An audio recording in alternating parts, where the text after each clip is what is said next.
Prodata Procare Managed Service under Active Directory Management dan Security. Pertama, Prodata akan mengkonfigur report dan konfigur real-time alert untuk setiap user logout, log off activity. Berapa kali sukses, berapa kali fail, kemudian monitor user yang login via radius dan user yang login ke multiple server. Kedua, monitor file dan folder yang diakses user termasuk historinya dari semua file atau folder yang di-read user, di-delete, di-modify, di-kopas, di-move ke perangkat yang lain. Kemudian monitor setiap file atau folder yang tidak berhasil diakses oleh user dan apakah user berhasil melakukan perubahan pada spesifik file dan spesifik folder. Dan kemudian Prodata juga akan memonitor setiap perubahan konfigurasi yang terjadi. Apakah ada perubahan password, apakah ada perubahan account logout policy. Kemudian Prodata juga akan memonitor dan alert untuk setiap kali jika ada file yang ditransfer ke removable storage seperti USB. Dan kemudian Prodata juga akan memonitor dan alert untuk setiap kali perubahan yang terjadi pada OU, user, group, komputer, dan other AD objek lainnya. And then Prodata juga akan mendetek, men-troubleshooting jika ada user yang ke-log out. Nah, dengan cara mengidentifikasi siapa yang melakukan temp berkali-kali sampai ke blok. Nah, dari mana, dari mesin mana, kemudian kapan, dan juga Prodata akan menganalisa reasonnya kenapa bisa terjadi attempt failure-nya.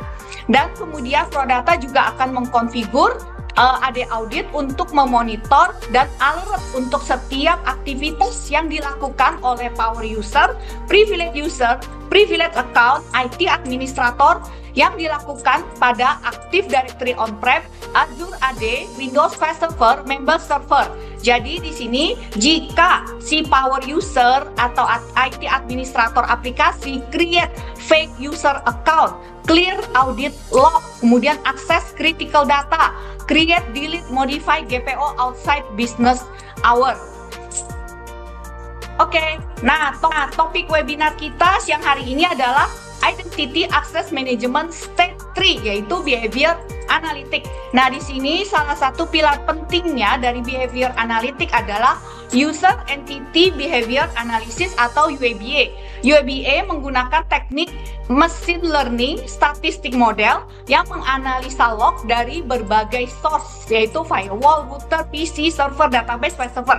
Nah, data ini semuanya dirangkum menjadi satu algoritma yang akan meng-establish baseline yang dikonsider sebagai normal behavior untuk setiap user, termasuk kebiasaan user, kapan check-in, kapan check-out, berapa jam bekerja, file server yang sering diakses.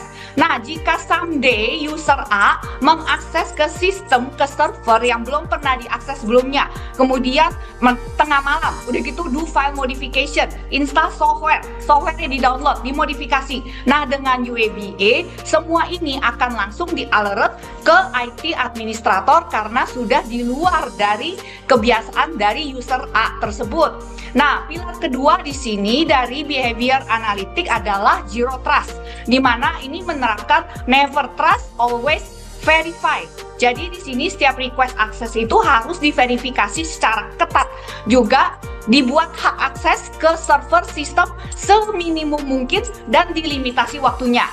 Oke Bapak dan Ibu, jadi kesimpulannya konsep UEBA yang diwakili oleh AD Audit Plus dan konsep Zero Trust yang diwakili oleh PAM 360 dari Prodata Managed Engine merupakan dua pilar penting yang saling melengkapi dalam arsitektur keamanan behavior analytic. Oke Bapak dan Ibu, jika power user, privilege account, IT administrator yang memang sudah memiliki full akses ke server di cloud, bagaimana kita dapat memonitor setiap aktivitasnya dari para power user ini. Bagaimana konsep Privilege Elevation and Delegation Management atau PEDM dapat diterapkan untuk power user dan IT administrator ini.